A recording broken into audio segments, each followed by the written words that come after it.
is it's a sign of my testimony and evidence that I've changed. It's a sign of my testimony and evidence that I've changed. Now, this begins to tell us about Jacob when Jacob was on his way to meet his brother Esau. And Jacob was afraid because of the things he had done to Esau. So Jacob began to send over his family and his possessions before him before he got to Esau. And there he began to wrestle with an angel. Now, to give you some background on the relationship of Jacob and Esau, Jacob was a trickster. The meaning of Jacob: supplanter, schemer, trickster, and a swindler. A supplanter is one who wrongfully or illegally seizes and holds the place of another. A schemer is a person involved in making secret or underhanded plans. A trickster is a person who cheats or deceives people. And a swindler is a person who cheats by means of deception or fraud. Now, those four things identified Jacob just by his name. Now, Jacob had tricked Esau in the beginning for his birthright. Esau traded his birthright because he was hungry. So Jacob knew he was hungry, so he tricked him into selling his birthright to get something to eat. Then later on, when it was time for Esau to get the blessing of the firstborn, while Esau is out hunting, Jacob, who conspired with his mother, then dressed up like Esau, feels like him, tried to disguise his voice, and took the blessing of the firstborn. So now Esau isn't going to kill Jacob at this point because his father is grieving. They're grieving because his father is about to die. But Esau said, as soon as my mourning period is over, I'm going to kill him. Now, since that time, Jacob has been on the run. He's been prospering, but he's been on the run. He really ain't had no peace. He hasn't had any joy. Why? Because he know what he did in the beginning. Now comes the time where Jacob is about to meet up with Esau, and Jacob needs something to happen for him. So what begins to happen is the angel of the Lord began to show up, and he began to wrestle with Jacob to the point where it says he touched the hollow of his thigh, and it began to come out of joint, meaning that Jacob was in some pain. But that didn't stop Jacob from wrestling. Why? Because Jacob knew that he needed something, and nothing was going to stop him from getting what he needed. So he began to wrestle. And after he wrestled to a point that the angel understood that he wasn't going to give up, he began to do something for him. Jacob, the angel began to tell Jacob, let me go because the day is breaking. We've been fighting all night. It's time for you to let me go. We've been doing this for too long. Let me go. But Jacob began to tell him, I am not going to let you go until you bless me. He said, I refuse to let you go until you bless me. And the angel of the Lord,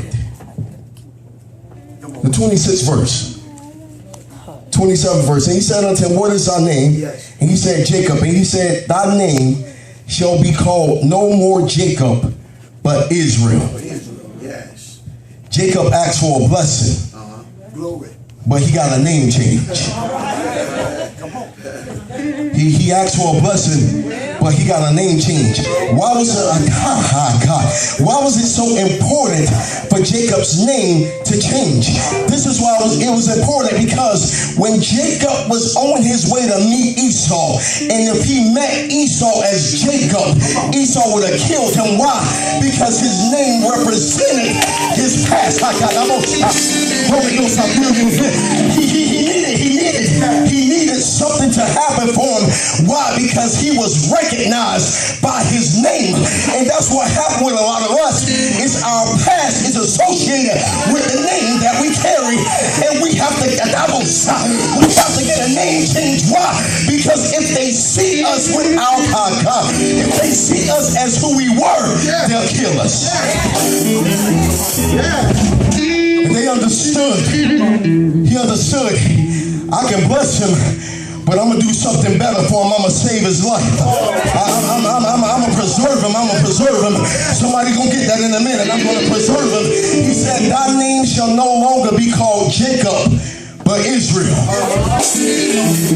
And the meaning of Israel is he who prevails with God and God preserves. Oh, yes. Oh, yes.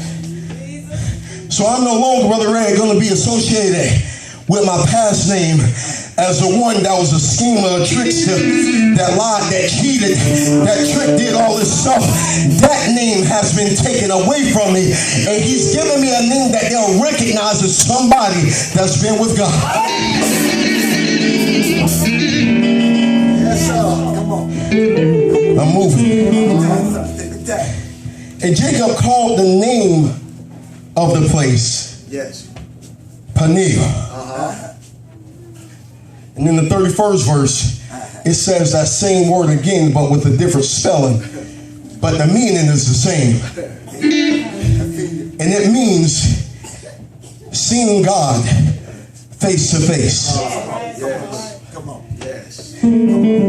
So Jacob, before anything could happen to him, he had to get to a place where he was able to see God. He had to be in a place where he was able to see God, not so much as a physical place, but Jacob had to come up against some adversity to where he understood that the only way that I came out of this, the only way that I prevailed over this was because God preserved me. Yes, sir. Come on. My closing verse, 31st verse. Yes. And as he passed over Peniel, the sun rose upon him, and he halted upon his side.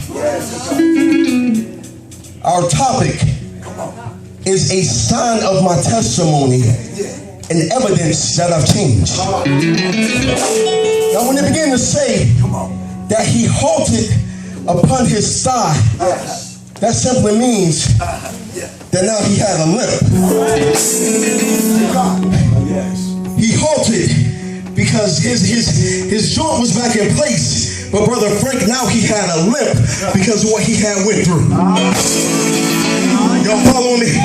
He had a limp because he done wrestled all night long and it was out of joint.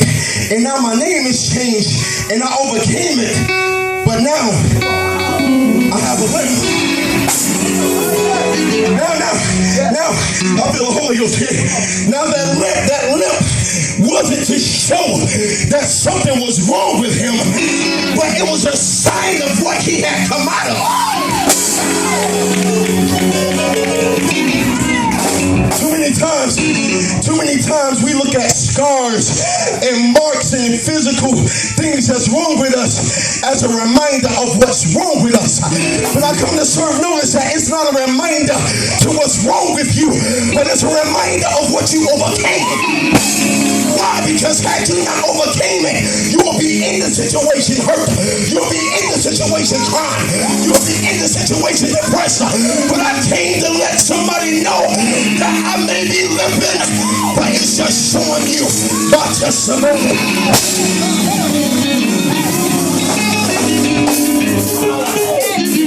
The Bible begins to say that he began to limp. He began to limp. He began to limp. I feel your Holy Ghost. He began to limp.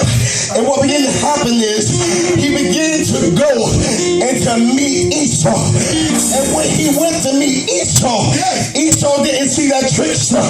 Esau didn't see that schemer. Esau didn't see that brother that stabbed him in the back. No. Why? Because if Jacob went like that, Bishop, Jacob would have been walking with a little arrogance. Jacob would have been walking in himself. But when Esau saw Jacob coming, he saw Jacob as somebody that had been through something. But when he looked at him, his demeanor was different. When he looked at him, he didn't see a trickster, but he saw somebody that had experienced God.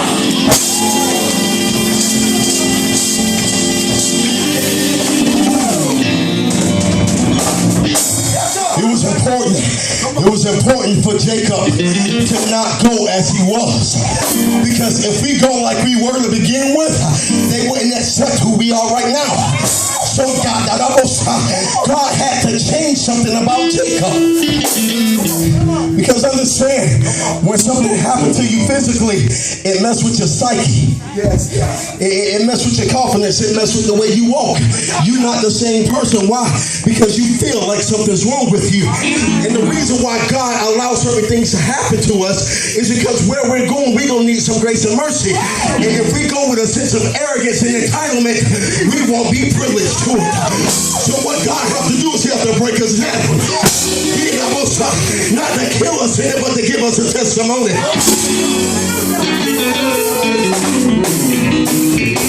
Why was this so important for Jacob to now have a limp? Because that's the evidence that I've changed. I need more than a testimony. I need some evidence. I can testify that God has been with me all day long, but if you don't see any evidence, you don't see nothing. But when Jacob began to go meet Esau, Esau saw him coming, and Esau's mind began to change. Esau did not look at him as that brother that I want to kill, but that's the brother I've been missing. That's not the brother that tricked me. That's the brother I missed that relationship with. So when Jacob actually got to Esau, Jacob had to make Esau take the gifts that he brought to him. Why? Because Esau, God, I feel you in this place. When Jacob, we're going back a little bit. When Jacob stole Esau's blessing and Esau went into his father told him, I done blessed him with everything. You're going to be a servant until you're released from him. Holy Ghost helped us in this place. He said, you're going to have to serve him. Why? Because he got your blessing. Esau looked at him and said, Father, is there not one blessing you can bless me with? He began to tell him, you're going to be a man of the field. That's where you're going to prosper at. You're going to be a man of the field. You're going to be a hunter. You're going to be a warrior. You're going to be a soldier. And you won't be free until you release from him. So it wasn't just important for Jacob, but it was important for Esau. Holy Ghost talked to us in this place. Why? Because we don't ever understand which side we own. We don't know if we're the one that needs to forgive or the one that needs to be forgiven. But either way, you need to be at a place where God can deal with you. You need to be in a place where God can talk to you. And what began to happen when Esau saw Jacob? Come on. I'm upset, but what I see is changing my mind. I'm upset, I'm mad, but what I see keeps me from being emotionally driven. I'm mad, I'm hurt, but what I see provokes me to show mercy.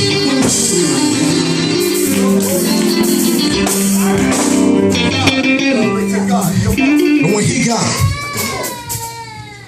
got to Esau, Brother Frank, he began to have to beg Esau, not for forgiveness, but to take this that I brought to you. Please take it.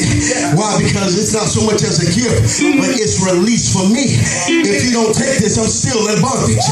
If you don't take this, I'm still in debt to you. If you don't accept my apology, it means nothing that I fought all night long. What began to happen to us is that we go through the fight, but we don't ask for forgiveness. We go through the fight, but we don't try to get it right. And all that means is you're fighting for nothing. But Jacob understood that you have got to help me. Look at your neighbor and say, neighbor, I need you to help me. Say, neighbor, I need help.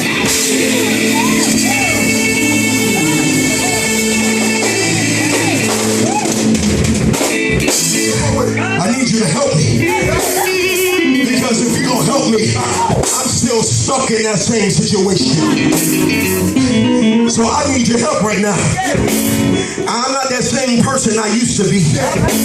But look at your neighbor and say, neighbor, I've changed. You ain't saying it like you believe it. Say, neighbor, I've I've changed.